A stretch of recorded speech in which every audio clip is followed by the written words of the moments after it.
Merhaba arkadaşlar, kanalıma ve mutfağıma hoş geldiniz. Bugün farklı bir cheesecake tarifiyle karşınızdayım. Hemen yapımına başlayalım. Öncelikle 2 yemek kaşığı tereyağı eritiyorum. Küçük bir paket 131 gramlık burçak bisküvi kullanıyorum. Bisküvileri rondoya alıyorum. Toz haline gelene kadar rondoda çekiyorum.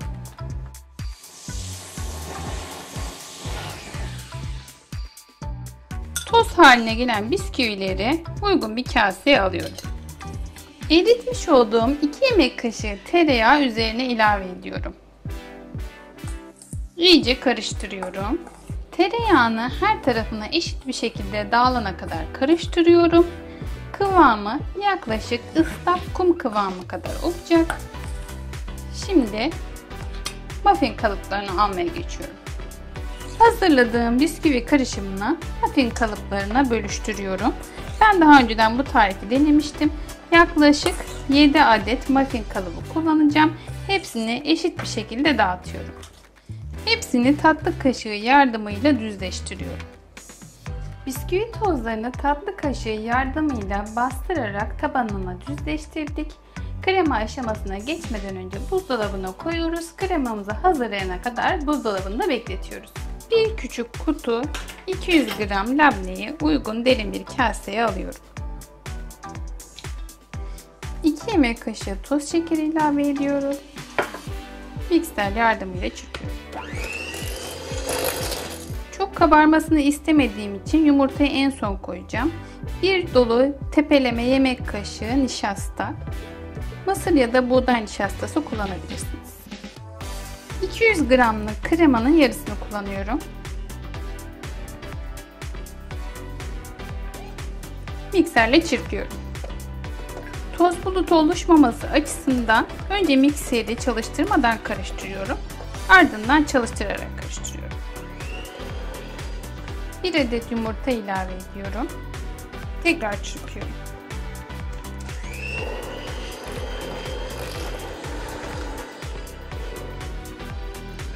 Homojen kıvama geldikten sonra muffin kalıplarına bölüştürüyorum. Hazırladığım kremayı muffin kalıplarına döküyorum. Üzerine sosu kalacak şekilde boşluk bırakılacak şekilde bölüştürüyorum. Kremayı muffin kalıplarına eşit bir şekilde dağıttım. Önceden ısıtılmış 150 santigrat derecelik fırınıma alıyorum. Siz üzerinin çatlamaması için ısıya dayanıklı bir kaseye su koyup fırınınıza koyabilirsiniz. Benim fırınımın buhar özelliği olduğu için ekstra kasede su koymuyorum ve fırınıma alıyorum. Muffin kalıplarını fırından çıkarttıktan sonra o soğurken sos aşamasına geçiyoruz. 3 yemek kaşığı mesir macununu uygun bir tencereye alıyorum. 3 yemek kaşığı kadar süt ilave ediyorum. 2 tatlı kaşığı nişasta ilave ediyorum.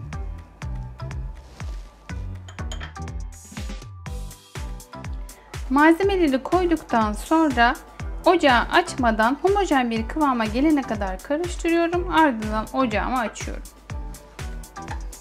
Malzemenin miktarı çok az olduğu için ocak çok çabuk ısınabilir ve bu topaklaşmasına neden olabilir. Bu yüzden iyice karıştırdıktan sonra ocağı açmaya dikkat ediyorum. Kıvama gelip kaynayana kadar sürekli karıştırıyorum. Bu kaynama aşamasına geldikten sonra altını biraz kısıyorum. Sürekli karıştırarak biraz daha kıvam almasını bekliyorum. Gördüğünüz gibi karamel gibi bir kıvam aldı. Ocağımı kapatıyorum. Hazırladığım sosu muffin kalıplarının üzerine eşit bir şekilde döküyorum. Önce 2 kaşık döktüm. Daha sonra kalan malzemeye göre üzerlerine ilave edeceğim.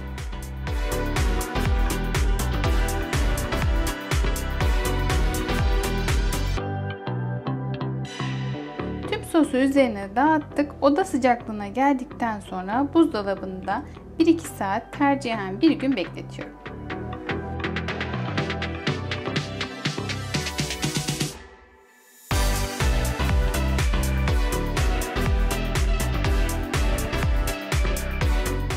Bugün besleyici ve sağlıklı atıştırmalık küçük muffin kalıplarında cheesecake'ler yaptık.